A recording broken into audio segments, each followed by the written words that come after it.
Bismillah, alhamdulillah, wassalatu wassalamu ala rasulillah. Patepang deui dinten ieu dinten Jumaah kaping 16 Januari 2026. Insyaallah Jumaah anu barokah. Yaumah ieu anu barokah insyaallah ka urang sadayana. Mangga urang kawitan. A'udzubillahi minasyaitonir rajim. Bismillahirrahmanirrahim. Zalika ari itu sifat jeung ucapan saha Isa bin Maryam Kangjeng Nabi Isa putra na Maryam. Qaulan eta ucapan haqi anu betul-betul aya dina kebenaran. Jadi anjeunna ngucapkeun naon, ini Abdullah sanyana abdi teh nyaeta hamba Allah, wa ataniya jeung bakal dipaparin alkitaba kitab Injil, wa ja'alani jeung bakal dijadikeun ku Allah kakuring saur Nabi Isa ketika ditaros nabi ya jadi seorang nabi. Tah eta teh ucapan teh benar-benar. Jadi ucapan yang benar diucapkeun kajen teuing ku bayi waktos harita. Alladzi anu fihi dina eta ucapan teh tapi ka ayeuna yam taruna diperselisihkeun. Geus puguh nyebatna ge Abdullah tapi umat Nasrani mah nyebatna Ibnullah cenah kitu. Anak Allah saurna teh. Makana teu bukti atawa teu pantes ucapan yen Isa putra Allah atawa Isa teh Allah, eta teh teu pantes lillahi diucapkeun pikeun Allah ucapan eta. Ayat takhida kana yen Allah nyanak atawa ngajadikeun min walidin kana yen Allah puputra cenah jiga jalma diputrakeun. Subhanahu maha suci Allah tina eta ucapan. Maha suci Allah, maha esa Allah.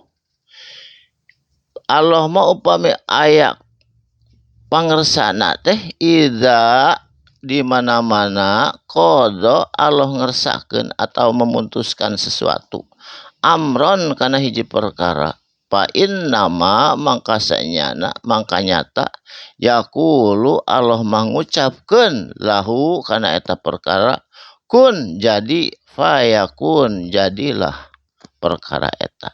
Jadi Isa bin Maryam Nabi Adam Siti Hawa teu aya bapaan sadana ge kun fayakun jadilah gitu. Pangersaning Allah saterasna.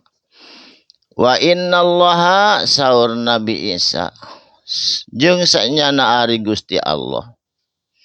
Robbi eta pangeran kuring, wa rabbukum jeung pangeran anjeun kabeh.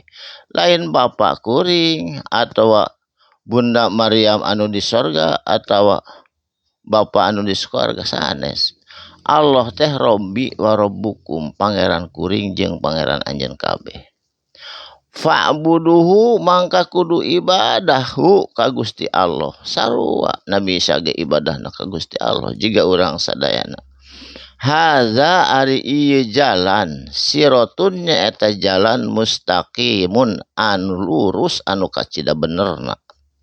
Jadi ulah di pengkokeun kana jalan anu sesat. Justru ieu teh geus dikasih ku Allah petunjuk. Naha jelema teh sok jadi disimpang-simpangkeun kenyataanana dilecehkeun kana sejen. Saterasna. Fahtalafa mangka tuluy ikhtilaf atawa berselisih. Ahzabu pirang-pirang golongan. Aya nyebutkeun Maryam penjina, aya nu nyebutkeun Isa putra Allah, aya nu nyebutkeun Isa teh eta teh Allah, tah eta teh pirang-pirang golongan sesat.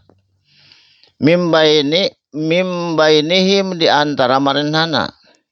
Fawailu mangka celaka jalma-jalma kitu, celaka gede lilladzina kafaru jalma anu boga panjang kitu teh nyaeta jalma kafir. Mimmasyhadi dina poe persaksian engke bakal cilaka yaumin azim dina poe anu kacida agungna nyaeta poe kiamah. asmi kacida eces na pendengaran manehanana bihim ku eta ucapan. Wabsir jeung kacida eces na penglihatan maranehna. Yauman dina poean ya tunana datang ke kami.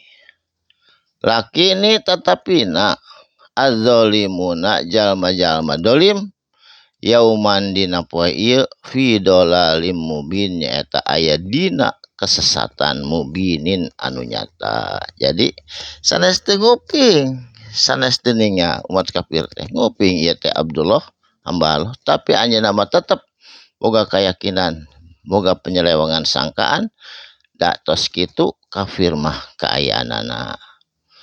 Barakallahu li wa lakum, mugi aya manfaatna dina dinten ieu dinten Jumaah barokah insyaallah. Kalian insyaallah patebang di dinten enjing dina waktu sareng gelombang anu sami. Usikum wa nafsi bitaqwallah. Wassalamualaikum warahmatullahi wabarakatuh.